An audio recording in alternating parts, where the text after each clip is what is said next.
jërëjëf mbokk yi ci li ngeen ànd ak ñun seen télévision Futur Média seen émission sama kër ñu ñëwaat tey jii ci samedi ji pour ànd ak yéen comme nañu koy defee samedi ju ne ci télévision Futur Média waxtaan ak yéen lu jëm ci wàllum foncier ñëw ak yéen ci wàllum immobilier mais surtout jox leen la très bonne information parce que émission bi nekk na émission bi nga xamante ni ñëpp a ngi koy xaar surtout kon waa diaspora bi di leen nuyu bu baax a baax di leen jaajëfal kon ci qualité bi mais tey jii nag ci ndoxteelu émission bi dañuy wax ci wàllum location ak association bi ëmb kon locataires yi nekk fii ci suñu réew waaye peut-être avant loolu ñu wan leen kon ki nga xamante ni moom mooy suñu jëwriñ bu bees di rek Abdoulaye Seydou Sow nag comme ni ngeen koy gisee ci image bi moom mooy léegi jëwriñ gu ñu dénk wàllu urbanisme hygiène publique ak aussi habitat daal di fi wutu Abdou Karim Fofana nekkoon na nag directeur général bu COUD foofee lañ ko jëlee kon jox ko ministère bi waaye tamit moom mooy vice-président bu fédération sénégalaise bu football donc Abdoulaye Seydou Sow moom mooy jëwriñ ju bees ji am na nag question yu bëri yi nga xamante ne ñu ngi koy rek daal di xaar ci moom surtout nag rawati nag 100 000 logements yi nga xamante ni ka ko jiitu woon di Abdou Karim Fofana def na ci liggéey bu am solo di xool continuité bi nag la ko nar a rek daal di faram-fàccee waaye moom ak secrétaire général bu ñu dénk kon wàllum urbanisme hygiène publique ak lu jëm ci wàllum habitat di Victorine Ndeye de toute façon on va en parler ci suñu émission yi ñu dëgmal tey nag dañu am mbégte dalal Elimane Sall Elimane maa ngi lay nuyu. maa ngi lay fay Dieynaba di la remercier ci invitation. ñëpp daanaka xam nañ la am ci wàllum kon wàllum location wàllum xeexal ñi nga xamante ni ñoom ñooy locataires yi alors tey peut-être question bu njëkk am na njëriñ ju bees lan nga ci xalaat. waaw di ko souhaiter la bienvenue di ñaan yàlla aussi mu am même poigne que le ministre Abdou Karim Fofana parce qu'il avait commencé un très bon travail. Et qu'il s'inscrive dans la continuité et que projet yi nga xam ne le ministre Fofana entamé woon na ko mu xar ci tànku tubéyam pour continuer ko parce que c'était une bonne chose pour les populations. En tout cas 100 000 logements yi bu ñu ko rek daal di jëmmalee ba mu jëmmu yaakaar naa ne dana wàññi bu baax a baax location bi. waaw parce que régler problème bi dans le long terme loolu rek moo ko mën régler nit ku nekk bàyyi location am sa kër dem ñibbi ca loolu rek moom dans le long terme. te defe naa ne ñu ngi ciy def ay jéego yu am solo loolu bu demee ba egg à terme dina wàññi bu baax a baax cherté loyer bi fii ci Dakar. tey nag suñu kon waxtaan ak Elimane Sall la ko rek daal di wundu moom mooy lu ñeel lettre bi nga xamante ne def na ko lettre ouverte jagleel ko président de la République du Sénégal mu mel ni location bi locataires yi ci jamono ji sonn nañu surtout ci période pandémie bi nga xamante ni kon jóge nañ ci. waaw sonn nañ ci trop Dieynaba parce que pandémie bi daanaka dafa laal secteur yëpp. ci bi mu dooree rek le problème yi commencé parce que ñu ci bari seen liggéey dafa yàqu am ñoo xam ne dañ leen yóbbu chômage technique am ñoo xam ne seen liggéey dafa arrêté complètement parce que mënatuñu woon a développer seen i activité te ñu bëri ci ñooñu ay locataires la ñu woon ci booba rek la ñu bindoon en passant par le ministère de la justice benn lettre daal di ne nañu suspendre déjà expulsion yi parce que daan na bëri trop parce que bu fekkee dañ ne restez chez vous nit ki nga xam ne génne nañ ko moom njabootam ñu nekk ci biti du mën a respecter mesures barrières yi et en ce temps-là aussi président ñu ngi koy remercier suivre woon na demande bu nga xamante formulé woon nañu ko ñu suspendre lépp loo xamante expulsion la woon dans les cours et tribunaux loolu nag defe naa ne moo continuer ba au bout de 2-3 mois mu indi situation bi nga xam ne moom la ñuy décrire. ban situation la actuellement. situation bi dafa compliqué parce que bi président ne bu ñu génnee nit ñi ci période pandémie bi mooy période loi d'habilitation bi toog nañ 3-4 mois yoo xam ne ñi nga xamante ne nii amuñu woon liggéey ñi nga xam ne seen liggéey yàqu na ñu nekkoon dans les secteurs hôteliers ñi nekkoon ci milieu aviation ak événementiel. ak les vendeurs à la sauvette ñi nga xam ne dañ doon taaba ñi seen liggéey yàqu woon te ñu nekk locataire mënuñu woon fay mais foofu tim génne wuñu leen donc montant loyer yi ñu ngi doon accumulé wu parce que bu fekkee dañ ne du ñu génne weer boo toog fayoo rek mu ngi dajaloo. day gën a yokk. très bien bi mu demee nag ba dajaloo ba mat ay 4-5 mois bi loi d'habilitation bi jeexee tribunaux yi ubbiwaat borom kër yi aussi comme ñoom itam ay sénégalais lañ am na ñoo xam ne seen dund ak seen soxla. yëpp ci location bi lañ ko teg ah ñoom itam mënatuñu xaar ñu dem assigner locataires yi yóbbu leen dans les cours et tribunaux mais li ci gënoon a doy waar mooy nombre bi. mais est-ce que am nga xayma est-ce que yéen association bi def ngeen xayma par exemple ci weer yi nii ñaata dossier la ñu yóbbu kon ci tribunal. waaw par exemple il y a 200 ou 500 nouveaux dossiers bokkul ak les anciens cas yi fa nekkoon. alors vendredi bi ñu génnee lettre bi il y a quelques jours boobu c'était 678 nouveaux cas en plus de la centaine de cas yi nga xam ne ña nga fa woon et loolu tribunal d'instance bu Dakar rek la boolewuñ ci d'instance de Pikine Guédiawaye boolewuñ ci région yi boolewuñ ci bu Rufisque ce qui fait que nombre la bu doy waar boo xamante bu ñu génnee ñooñu ñëpp ça va créer vraiment une explosion terrible ci loo xam ne xëj na du ñoom ñëpp ñoo bëgg situation bi demee noonu. waaw c'est vrai aussi que ne que bailleurs yi mën nañ leen comprendre ci benn côté parce que généralement am na ñu bëri ñu yor seen kër yi di ko loué ci loolu aussi la ñu ñoom sukkandiku pour mën a dund ñoom ak seen njaboot mais beneen côté bi aussi locataires yi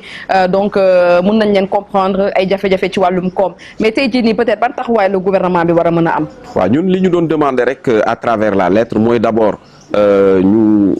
def preuve de compréhension parce que c'est vrai que kiy loué soxla xaalisam pour dundal ci njabootam bu fekkee da nga toog ba weer dee nga ne ko joxuñu la li ñu la war a fay day metti ci moom donc li ñu doon ñaan mooy président de la République dégagé woon na benn enveloppe boo xam ne daf ko doon dimbale secteur yëpp li ñu posé woon problème mooy amuñu woon base de données ci ñan ñooy ay locataires fii Dakar ak Sénégal en général alors bu président dégagé woon enveloppe naka lañ koy séddalee dafa doon poser problème mais maintenant que am nañ ay chiffres exacts tey bu ñu nee 500 nouveaux cas ak 600 yi ça fait 1000 et quelques. waaw mais loolu dafay fekk ne ñi nga xamante ni seen dossier mi ngi tribunal mais am na ñoo xamante ni ñoom mënuñu fay mais seen dossier yeggagul wala seen bailleur peut-être. wala sax demul tribunal voilà dëgg na ci tànkam. voilà mais boobu au moins am nañ chiffre boo xam ne au moins mën nañ dem agir fa déjà pour éviter que tous ces gens-là soient expulsés. soit ñu ñaanal leen ay moratoire parce que borom kër bi foog mu jot à la kulli àll li nga xam ne moom la soxla mais ñu ñaanal leen moratoire heure bu ñuy fay teg ci tuuti ba nga xamante ni dinañ mën a éponger complètement li nga xam ne moom la ñu yoreel borom kër gi wa ila état dégagé une enveloppe pour les dossiers yi nga xam ne de façon prouvée et avérée que ñoom dañu nekk en chômage technique wala dañu perdre seen emploi pour cause Covid bi ñu mën leen accompagner ba ñu mën a éponger seen arrière yooyu pour mën a am. mais est-ce que loolu noonu dina mën a nekk nguur gi dina mën a am liggéey suivi boobu noonu yéen bi ngeen bëgg. waaw suivi bi weesuwul lu dul parce que volonté politique la rek jéem ba am na yu nga xam ne su ko bëggee dina ko mën a def tey par exemple bi ñuy joxe bourse bourse familiale yi relevé nañ ba am seen registre tey bu fekkente ne dossiers yi dem na tribunal. déjà ñi dem tribunal xam nañ ñan ñoo ci ñàkk seen liggéey parce que nit koo xam ne mu ngi daan fay pendant 10 ans pendant 20 ans musul am arriéré mu ñëw ba ci période pandémie bi rek automatiquement mënatul fay kooku systématiquement dinañ xam ne kii c'est pas un mauvais payeur donc dinañ ko mën a accompagner ne serait-ce que pour 2 wala 3 mois dimbalee ko li ci des nag moom mu débrouiller wu mais bu fekkente ne état dafa toog rek ne awma base de données et d'ailleurs Covid bi di fa wane ne am na liggéey bu mag bu ñu war a def ci secteur boobu mooy naka la état sénégalais fexe ba loolu yëpp di ko rëcc ci ay locataires parce que tey waroon nañ quartier bu nekk municipalité ba wala service des impôts bi et domaine bi am ñan ñoo fay louer parce que bëri na ay étrangers yoo xam ne dañu investir dans le secteur. C'est ça. te dafay am évasion fiscale bu doy waar parce que bu fekkee da nga jël sa kër déclarer ko à usage d'habitation déclaré wuloo ko impôt et domaine doo fay taxe. waaw mais justement par rapport ak données yi ngay wax je pense aussi que nekk locataires yi bu nekkoon ñoom itamit ku ci am sa contrat nga dem impôt et domaine nga dem nga enregistré ko foofu peut-être liggéey bi dina gën a simple comme nañuy wax par exemple bu nekkee amoo avocat ñu jox la am avocat d'office donc ci mbirum yoon bu nekkoon tamit noonu la ñuy imposer donc locataire mu nekk une obligation bu ñu amee seen contrat de location ñu dem impôt et domaine dem enregistré ko foofu yaakaar naa kon liggéeyu état dina woon gën a mën a yomb. waaw boobu peut-être dañ ko waroon imposer les deux parties. oui mais les bailleurs aussi. Ouais. waaw parce que bailleurs yi bu fekkee ne ñoom ñooy établir les contrats war ci annexer les surfaces corrigées parce que boo xoolee presque. ils respectent pas. voilà ouais, donc pour la plupart, c'est de part et d'autre. Ouais. parce que locataire bi bu ñëwee soxla li ko yitteel rek mooy naa am immédiatement fu ma dëkk man ak sama njaboot mais effectivement état moo waroon a teg ay garde-fous am suivi bi ci war pourquoi pas dans les milieux les plus décentralisés possibles muy municipalité yi wala ay bureau d'enregistrement parce que tant que amuñ traçabilité contrat de location yi loolu duñ ko mën a def mais il faut que état ñëw ne par exemple contrat de location bu ñu enregistré wul en cas de litige on va sanctionner aussi bien le locataire que le bailleur. Et pourtant waa impôt domaine tout le temps dañu koy wax ne ñëw leen enregistrer seen contrat de location pour mën a sécuriser seen bopp que ça soit sur le plan purement juridique parce que yow li ngay fay par exemple booy enregistrer daanaka peut-être sax bariwul mais dina la protéger quand même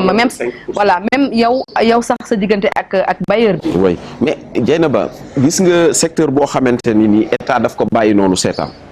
ku nekk li la gën a arranger rek ngay def. parce que tey boo xoolee contrat yi mën nga ñëw ñu louer le kër 200 000 duñ la prouver lan moo tax ñu c'est au bon vouloir du bailleur ak demande locataire bi mais effectivement ni nga ko waxee su fekkente ne état nee na pour ñu am traçabilité contrat de location yi et d'ailleurs foofu sax mën nañ fa am création d'emploi parce que bu ñu jëlee un licencié ou un maîtrisard en droit teg ko dans un bureau d'enregistrement mu xool d'abord la conformité du contrat de location ne serait-ce que 500 wala 1000 francs bi locataire bi di fay mën nañ ci jox commune bi intéressé ci dinañ créer emploi et en même temps dinañ am base de données.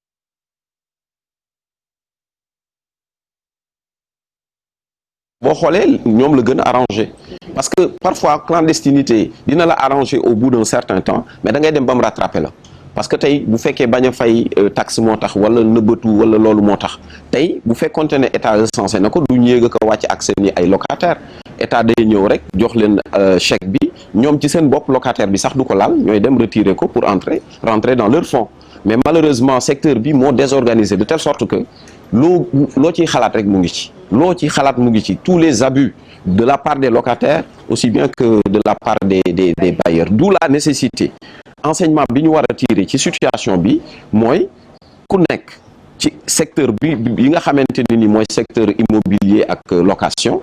ñu réorganiser ko état bi jëlaat ko en charge pourquoi pas mu def observatoire wala je ne sais pas autorité de régulation mu créer ko de telle sorte que dans chaque quartier dans chaque commune ñu xam yan kër ñoo fay loué yan kër la seeni borom occupé de telle sorte que bu état bëggee agir même bu dul pour dimbale mais dans d'autres choses tey ñu ngi wax des problèmes de sécurité on va vers la découverte du pétrole et du gaz on aura beaucoup de locataires qui vont venir si on n'organise pas le secteur c'est la porte ouverte à toutes les dérives et il y a même des questions sécuritaires. C'est vrai que anarchie bi am ci wàllum location Sénégal doy na waar peut-être que le secteur peut être donc mën nañ ko gën a defaraat mais comme ni nga ko wax il faut une volonté donc politique une volonté très forte pour pouvoir mais aussi des mesures draconiennes voilà pour pouvoir donc régler problème yi nga xamante ne ñu ngi koy am même surtout sax par rapport ak njëgu sax location bi nga xamante ne day gën di yokk ci jamono ji ñu nekk pandémie bi jeex na d'accord xaalis amul mais ba tey location bi mi ngi cher extrêmement cher dans des zones yu nga xamante ni c'est des zones yoo dul woon sax xalaat fay yenn montants yi donc je pense que le combat ce n'est pas juste ñu recenser d'accord mën nañu recenser mais aussi c'est de ñu pouvoir stabiliser et accessibilité bi également par rapport au logement loolu tamit xeex la. waaw je pense que tout à l'heure bi ñuy commencer émission bi wax nañ ko muy logements sociaux yi loolu état daf ko teg mais pour mën a réguler situation bi il faut que ñu agir ci textes yi nga xam ne moo fi nekk en vigueur ñu mettre ko en place mooy loyer dañ ko organiser c'est organisé par la loi mais loi bu fekkee da nga ko teg te amul suivi amul loo xamante ni bu ma enfreindre loi bi dina ñëw dóor sama loxo ma delluwaat ku nekk li la gën a arranger rek ngay def te ki nga xam ne dafa ñëw tabax xaalis lay ut donc plus muy am xaalis plus mu koy gën a teg ci ndodd locataire bi boo xoolee ñu ci bëri dañuy def prêt ci banques yi di ko évoquer ñu ci bëri dañuy soulever cherté matériaux de construction yi c'est vrai mais du loo xamante ni da nga koy amortir en 5-10 ans parce que même boo ko amortiré yaa moom sa kër te boo xoolee les anciens quartiers aujourd'hui amortir nañ bu yàgg mais ñoom ñoo gën a cher ba tey d'où la nécessité pour l'État d'accompagner ceux qui viennent de construire ñi nga xam ne dañoo tabax bees État mën na leen accompagner mais ñi nga xamante ne nii amortir nañ seen kër bu baax mu agir fa donc il y a plusieurs leviers yu nga xam ne war nañ ci agir pour que secteur bi mën a réguler wu mais tant que ñu ngi continuer di ko bàyyi nii locataire bi mooy gën a dee parce que pour mu mën a denc dara à côté sax ba am kër ëllëg c'est extrêmement. mais loolu laa la doon bëgg laaj léegi nii sànq ne la voilà président association des locataires ba kañ. ba kañ voilà c'est vrai que il faut parfois aussi que chaque citoyen mën di alerter État. Bon nous n'avons pas forcément des problèmes yi nga xam ne moom la ñuy soulever tout le temps mais il faut que nit ku nekk ci secteur bi nga mën a jàpp nga jàpp ci di aviser État le seul fait que nga ciy wax xëy na dina alerter autorités yi pour ñu mën a jël les décisions qu'il faut quand il faut mais bu fekkente ne bon da nga ne man sama problème réglé na am naa kër wala bailleur la du ma wax ci secteur bi parce que ni mu amee locataire noonu la amee bailleur yoo xam ne organisé wu nañ di ci wax donc je pense que d'ailleurs toutes les associations de consommateurs ñu ngi ciy jouer seen rôle pleinement. luñ ci def ñoom association consommateurs yi. je vous donne un exemple parce que démb par exemple démb une femme de la Médina boo xam ne ci restauration la doon yëngatu c'est juste un exemple dafa am problème ak bailleuram daf ko yoreel ay arriérés ñu yóbbu ko tribunal mu dem fay bi mu fayee derrière elle ñu laisser la poursuite c'est-à-dire elle a été jugée à défaut. moom de bonne foi fay na mais dañu bàyyi procédure bi mu continuer ñu juger ko derrière elle. dafa toog rek ñu indil ko avis d'expulsion signé par le juge mais boobu daf ma woo man j'étais en train de travailler mënu ma woon libérer wu tout de suite j'ai appelé le président de l'UNSS Ibrahima Dramé moom moo dem tout de suite intervenir auprès de l'agence pour ñu mën may ndaw si au moins benn temps pour mu organiser wu génn parce que juge bi bu xasee malheureusement signé avis d'expulsion bi c'est exécutoire alors que de bonne foi ndaw si fay na. là aussi ma ci interpeller état ak autorités yi huissiers yi ñoom bu ñu ñëwee rek ne la Dieynaba daf ma yoreel xaalis dañuy bind montant bi ñu yóbbu tribunal su fekkente ne sénégalais bi nga xam ne jàngul jox nañ ko kayitu huissier ne ko na nga wuy si telle date demul dañ koy juger derrière elle ñu war a demati uti plus de 40 000 pour demander référé sur difficulté alors que moom mu ngi ci ay difficultés. C'est compliqué. Ouais, c'est très compliqué les procédures. Voilà. Donc il faut éviter ça au maximum. Justement. Donc et je pense que waxtaan bi ñu wax ci diggante bailleur ak locataire dafa nekk loo xamante ne waxtaan war a mën a nekk la. Voilà parce que ñun ñëpp ay sénégalais lañu jafe-jafe yi pour ñëpp la ñëpp a koy dund mais na waxtaan bi gën a dëgër mais surtout aussi locataires yi di respecter aussi seen ay engagements. Parce que ça aussi c'est un problème. ñi gàmmoog ñi raas dem bokkuñ am na ci locataires yoo xam ne seen avance ak seen caution rek la ñuy dajale suñu demee joxe ko fenn bu jeexee ñu dóor dàqeek borom kër gi rey fa quelques mois jëlaat dajale demaat génn fenn ñooñu ils sont pas défendables parce que du point de vue de la loi boo toogee benn weer fayoo rek automatiquement soo demee juge bi da koy constater rek expulsé la donc ñoom dañu ñàkk a xam yoon moo tax ñuy def loolu mais borom kër yi itam ku ci am problème boo demee automatiquement tribunal dañuy génne locataire bi donc ñi koy def bëri na di yore ay arrière ndox yàq kër jàmbur loolu yëpp c'est pas encouragé par l'association bien que nous soyons les défenseurs des locataires mais locataire bu jubadi d'ailleurs ci tous les secteurs ku jubadi kenn waru ko défendre kenn mënu ko défendre. waaw mais justement sax par rapport ak yàq këru jàmbur et tout parce que c'est vrai da ngay gis locataire nekk ci benn kër daanaka di def du n'importe quoi nañ ma baal ci kàddu gi doo toppatoo kër gi doo ko fomp doo ko raxas bàyyi mbuuti ne fa xay ba yow da nga naan je m'en fous donc sama yoon nekku ci kër gi moomu ma ko te yow fi ngay xës ba dugg di fa louer di fa fay kër gi sa kër la donc ko war a jàpp comme sa kër ba nga fay jógee.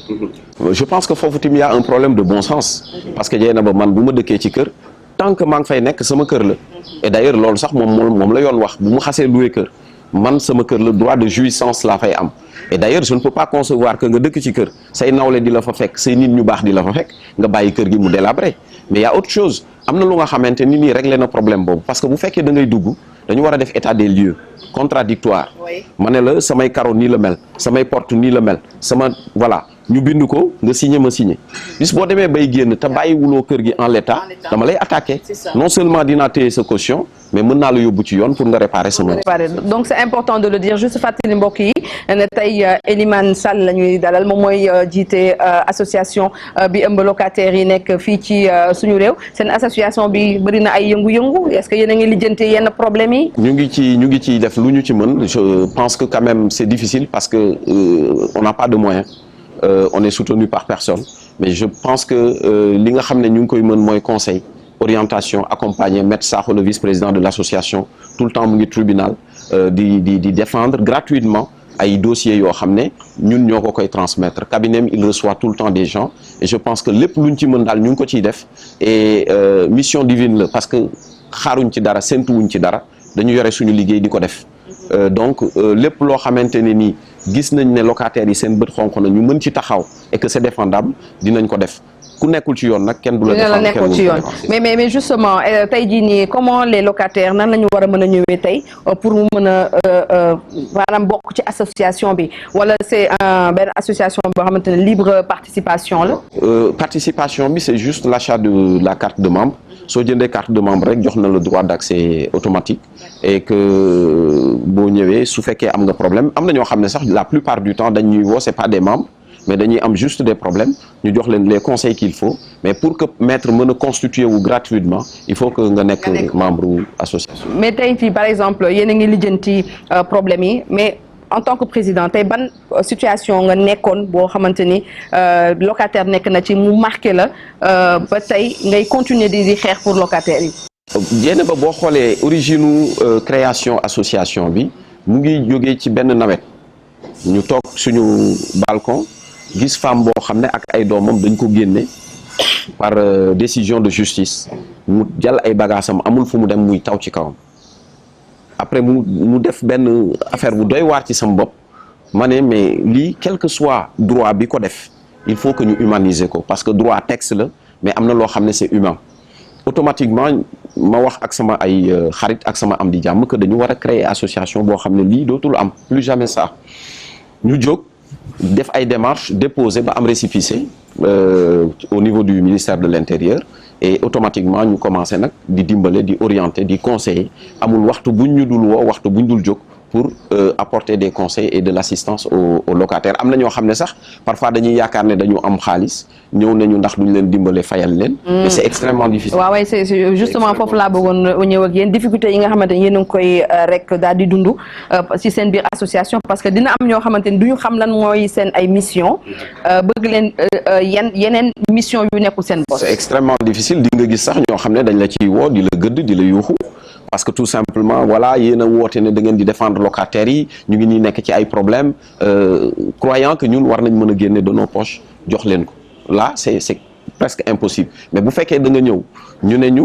par exemple liñ ci gën a am problème mooy référé sur difficulté parce que bu fekkee locataire bi nekk na ci ay jafe-jafe bañ war ko génne et séance tenante bu ñu ñëwee génne si ko mu war a génne plus de 40 000 foofu quand même dinañ ñuy solliciter lu bari mais mënuloo à chaque fois que locataire am problème nga génne xaalis fayal ko et loolu li ñu leen di comprendre loo rek mooy ñun fekkente ne sa ak sa yelleef ñu ngi koy jéem a faagaagal dinañ la jox conseil yi ci war bu jaree l'assistance d'un avocat mu ñëw assister la mais quant au côté financier loolu moom vraiment mënuñ ci lu bari parce que amuñu d'accord de façon donc je pense que c'est clair te ñu ñuy seetaan peut-être bëgg intéressé wu ci association bi dina leer seen bopp kon tey jii wax naa ko da ngeen bind ab lettre nekk lettre ouverte jagleel ko président de la République moom yenn saa yi ma tontu leen wala. waaw yu ci bëri parce que ci Covid bi nii par exemple tontu bi daf ko booleeg jëf. bi ñu créé association bi ma profité ci jaale le professeur Iba Der Thiam parce que moo jiite woon commission bi nga xam ne ñun ci lañ bokkoon. nekk un grand défenseur des locataires ñu ñaan yàlla oyofal suuf ci kaw mais loolu tim c'était une réponse du président de la République parce que daf ko promettroon bi muy def campagne mu ñëw jéem a def bés bi même si par la suite am na ay problèmes waaw y a pas eu de suivi y a pas eu d'évaluation exhaustive pour mën xam naka la ñuy jëlaatee problème bi pour relancer ko bi ñu demee ci Covid bi aussi dafa répondre ci suñu appel parce que dañ ne président munoo ne na nit ñi des seen kër ñu def couvre-feu ñuy génne ay locataires ci biti boobu tim répondre nañu positivement je pense que au lieu de faire du tapage médiatique il faut surtout privilégier bu problème amee nga bind kilifa yi wax leen li nga leen war a wax ñu régler ko sans que kenn xam ki ko régler parce que je pense que aussi association du rek ñëw ci presse bi bu fekkee problème am na nga occuper le devant de la scène daal ne voilà il faut que ça cesse non yan action ngay entreprendre pour soulager les souffrances des consommateurs et des populations c'est très important sans tambour ni trompette parce que tey Dieynaba am problème location mënuloo génn naan Dieynaba dañ koo génne këram parce que dafa am arrière temps c'est un peu complexe. moo tax location sax ak sutura ñoo ànd. justement yu ci bëri du ñuy mën a dégg sur ce chapitre là mais tey boo demoon bureau Maître Sakho dossiers yi bi ñu mujjee def évaluation bi c'était autour de 25 000 depuis qu'on a commencé. Donc c'est pas rien du tout. Donc ñun 25 000 dossiers depuis la création de l'association yoo xam ne on a eu à les traiter soit par médiation soit moom mu dem constituer wu. Ou bien ñu conseiller locataire bi tout simplement mais du ñu crier urbi et orbi que ñu ngi def lii bu boobaa sacerdoce bi nga xam ne moom la nekkoon pour ñun amatul njariñ et bu boobaa doo ci am yàlla doo ci am ngërëmu nit ñi te amul solo. mais bii moom yaakaar nga ne dina leen tontu. ah on l'espère. mu continuer ñi bañ a génne locataires yi ci période Covid bi ñu nekk mais surtout aussi bailleurs yi di bàyyi xel locataires yi. di leen bàyyi xel waxtaan trouver solution parce que Dieynaba ñun amoon nañu ay membres yu nekk Mbour. mais bi ñu demee ba Covid bi ñëw ñi nekkoon dans le secteur hôtelier suñu représentant foofu wooñu mais dañ na leen privilégier leen concertation ak borom kër yi mais ñoom bi ñu woowee borom kër bi ñu dëkkoon ci benn immeuble wax ko ne ko dañu bëggoon parce que suñu liggéey dafa yàqu borom kër bi en patriote daf ne leen ñaata ngeen bëgg ma wàññil leen ñii ne ko 65 ñii ne 75% mu ne leen def naa ko 50%. xam nga kooku au moins am na élan patriotique boo xam ne def na ko dans la concertation sans l'intervention de l'État. Donc waxtaan bu jiitoo rek yaakaar naa yu bëri dina saafara. nit ki tim mënul moom alalam. xamuloo au prix de quel sacrifice la def pour tabax këram loué ko nga ñëw di fa def loo xam ne neexu ko mais itam ku yàlla wërsëgale war nga yërëm ñi nga xam ne amaguñ de telle sorte que ñoom itam dinañ am seen kër parce que am na ci suñu membre ñoo xam ne nee nañ ñu jàppante nañoo ak seen i borom kër ba ay tuddante doom dafay am. ay loo sax diggante jabaru borom kër gi ak locataires yi dafay am donc ni muy amee problème noonu lay amee ay situation yoo xam ne ci jàmm la et je pense que Sénégal yenn yi xaju fi c'est entre nous il faut que consommateur bi en général muy bailleur bi muy locataire bi ku nekk xam ne da nga war a bay sa waar ci réew mi comme ñun ni ñu koy defee comme ñeneen ñi ni ñu koy defee. nañu bàyyante xel de j'espère que seen lettre bi président de la République dina ko gis mais aussi dina ci rek daal di yëngu bu baax a baax en tout cas loolu lañ leen di ñaanal. Amin ñu ngi lay gërëm ñun itam di la sant parce que gis nañ liggéey bu mag bi ngay def même bu fekkente ne à distance ñu ngi lay suivre par la magie de la télé ci li ngay def ci dëkkuwaay ci ñi nga xamante ñu ngi bitim réew ñu am problème yu jafe parce que dañ ciy gis ku dajale toute sa vie.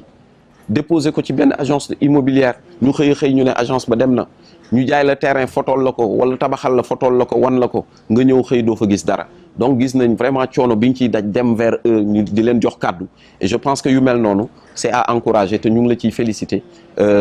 bu ñu amee occasion bi te waxuñu la ko on ne serait pas sérieux donc ñu ngi la ciy féliciter di ñaan aussi mu continuer pour que secteur boobu vraiment jaxasoo bi ci nekk agence immobilière fantôme yi ñu mën leen a identifier réorganiser secteur bi ba kenn ku nekk gis ci boppam ñun ñu retiré wu tranquillement dem def suñu liggéey parce que dañu yor liggéey noppal Dieynaba nga xam ne bu boobaa day ñëw rek def émission dem yoonam. en tout cas ku kër yi am kër te yaakaar naa boo këree ba war a mën a jënd kër donc ko war a jënd ci ay anam yu wóor te loolu mooy suñu mission informer ñi ci ni fan la ñu war a mën a jaar pour mën a éviter yenn lënc ci wàllum suuf ci wàllum dëkkuwaay wax ak bailleurs yi ne leen yéen lii moom mooy seen wareef lii nga leen war a def waaye aussi locataires yi ne ku ci nekk ni nga amee droit noonu nga amee devoir donc il faut que ñu koy rek daal di respecter tëddee njaaxaan naay nag ndaxte faruñu fenn yenn saa nag ma wax locataires yi ne ma yow da nga faral bailleurs yi te yàlla xam na ne koy wax ci membre yi ne ma Dieynaba est-ce que du bailleur wala mu am voilà mais de toute façon liggéey seen liggéey moo demee noonu en toute impartialité man foo waxee rek dinaa xam exactement li tax nga wax Dieynaba du bailleur voilà d'accord voilà kon leeralal na leen voilà donc du bailleur mais aussi yaakaar naa ne